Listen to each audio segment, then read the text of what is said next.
This video contains spoilers for Arcane Season 1 and 2.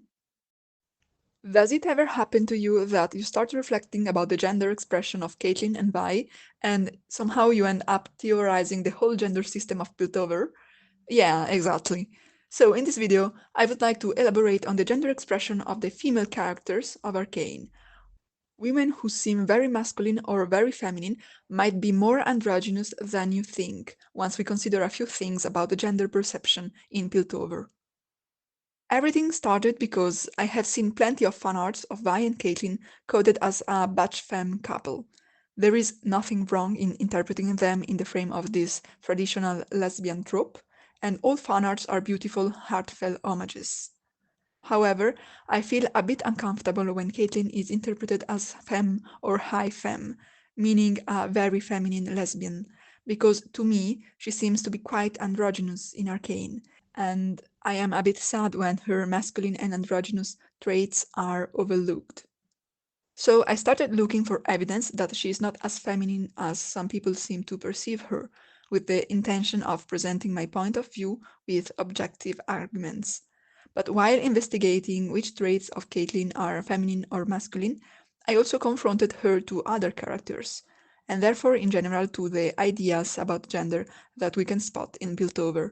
So in this video I will talk about gender expression in Arcane in general to provide context needed to better understand the gender expression of Caitlyn and of some other characters. About the topic of gender, I have seen other video essays praising its deconstruction by Arcane, and I will put the links in the description. Characters of any genders have traits that we, in the Western world, consider more typical of one gender or the other, so that in Arcane these traits become gender neutral. In fact, Piltover doesn't seem to have a gender hierarchy. They differentiate genders, at least between women and men. In fact, Vi asks Kate which one between these two she prefers. But these two genders are not put in a relation of power. As far as we can see, any person can access any role and dress as they want, independently of their gender. I can't say if there are roles that are considered typically feminine or masculine in Piltover, because we see no examples of gendered activities. However, not everything in Piltover is gender neutral, and the implications might surprise you. As said, male and female characters don't have stereotypically gendered and separate traits, except for one thing that is very distinguishable between these two genders and very stereotypical for our perception of gender. It's makeup. All women in Arcane have makeup, most of them quite a heavy style too. Among the men, it's much rarer, almost inexistent. I did a graph showing the relation between the binary gender in Piltover and the amount of makeup each character uses. I only inserted the main characters. Let's first make the situation clear about makeup on male characters. Echo has the white face paint, Rictus has heavy eyeshadow, and in one scene we see Silco applying makeup on the scarred part of his face. However, I would not count Silco and Echo as makeup users in the same sense as the others. Here I count makeup as visible, clearly not natural, and emphasizing some traits to embellish them. Silco does not use makeup this way. He only hides a scar with the goal of looking as if he had no scars and also no makeup. Echo also does not belong to this makeup category. He paints a symbol on his face that is very characteristic, but it does not emphasize some of his facial traits. It does not highlight his eyes or lips, which is what usually makeup is used for. On the contrary, Rictus' eyeshadow does emphasize his eyes, so I count him as a makeup user. He is the only male character in this category. In the other Piltovian gender, women, the situation is very different. As we can observe, all the women have at least eye makeup. The one who has the least is Isha, who still has eyeliner. All the others have eyeliner and eyeshadow too. Moreover, many women have lipstick too. No man has lipstick. So lipstick is the most gendered element in their appearance, according to the costumes of Piltover. Based on this, we can observe many interesting implications. One is that the gender in Arcane is not as deconstructed and neutral as we thought. All the women have a trait that for us in the Western world is still considered very typical of female gender, even if it is slowly changing. This means that in order to make these characters clearly recognizable as women, despite other less clear gender indicators, the authors decided to give them all a trait that we perceive as typically female. This reinforces a stereotype. No matter how many masculine traits a woman in Arcane has, she can still be identified as a woman because she has makeup. Makeup is the ultimate element that a woman must have in order to be recognizable as a woman.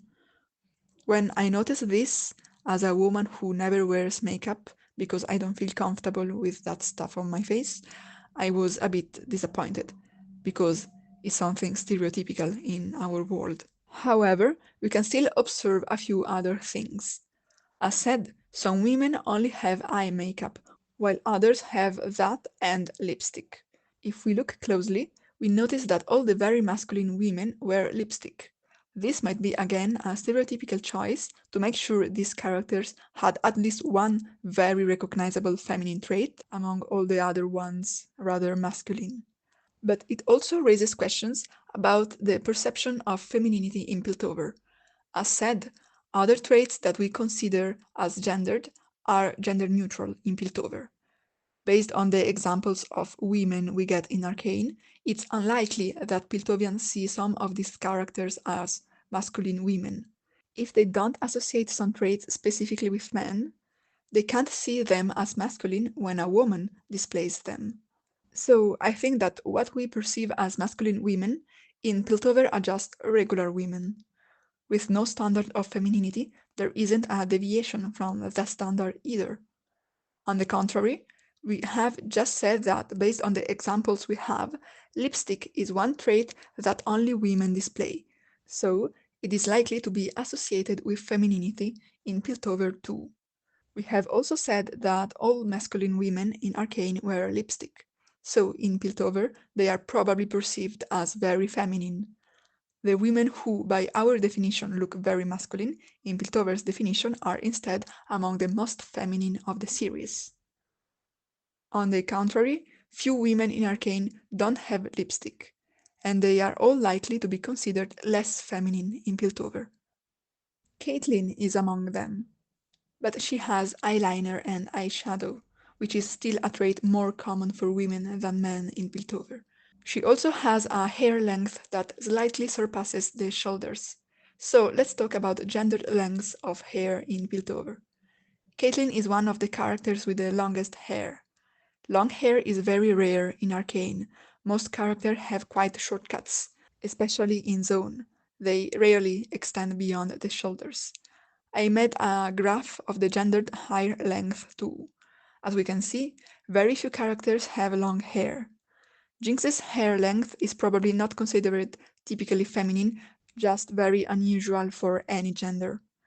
Other than her, only Caitlyn and Mel, among the main characters, have hair longer than shoulder length. However, a side character, Huck, at the start of Season 1, has long hair too, so it is not impossible for men to have it too. And young Silco, too, seems to have a comparable hair length to Caitlyn.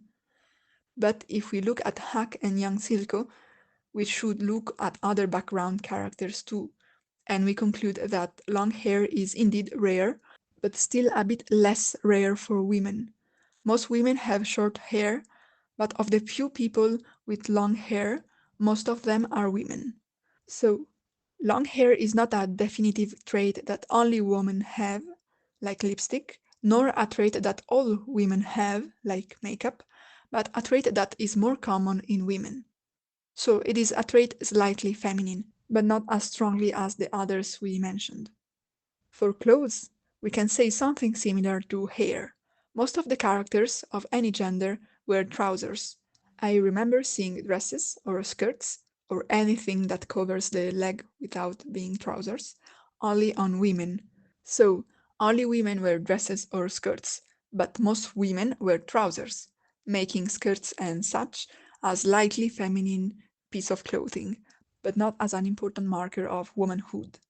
Now let's focus on Caitlyn and on what she wears on her overlong legs to assess her gender expression through clothes. It's a bit complex because she has many outfits and very different from each other. In season 1, her uniform is a dress, very feminine. In fact, it is likely to be a uniform specifically for female enforcers.